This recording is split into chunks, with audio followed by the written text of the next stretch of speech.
دي تجاره مع ربنا سبحانه لكن وتعالى. ربنا لكن ربنا سبحانه وتعالى بيفتح عليه في نفس اليوم اللي انا بوزع فيه، تلاقي ربنا بيراضيني على الفرش بتاعي.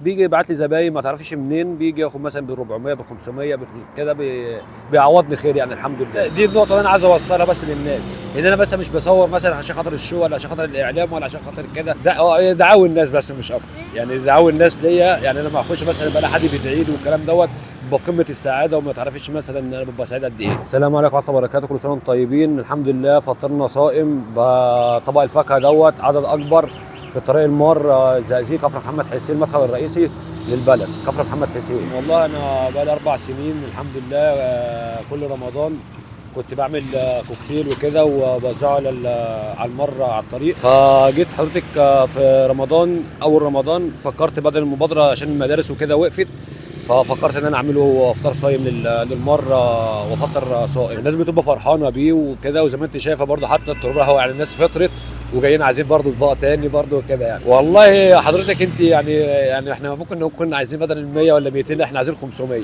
والله انا بس محتاج بس بدعوه الناس بس ان هم يدعوا لي، ودعوه دعوه ال 40 مستجابه ان شاء الله وربنا راضي. انا نفسي انا بدل ما اعمل 100 ولا 200 اعمل 500 وهي 1000 يعني، وانت طالع في الزياده وربنا يجعلنا في الزياده. بيبقى في مثلا طفل معدي معاه والده فبيشاور على صابع موزه ولا بيشاور له مثلا على جوافايه، فبحس ان هو بيشده، فهو يعني محروج ان هو يعني مش معاه فلوس. فانا ممكن انا اديله اقول له خد بعد اذنك، راح قاطع صابع موزه ولا حاجه مديهوله تمام، فحاسس ان هو برضه بيتحب.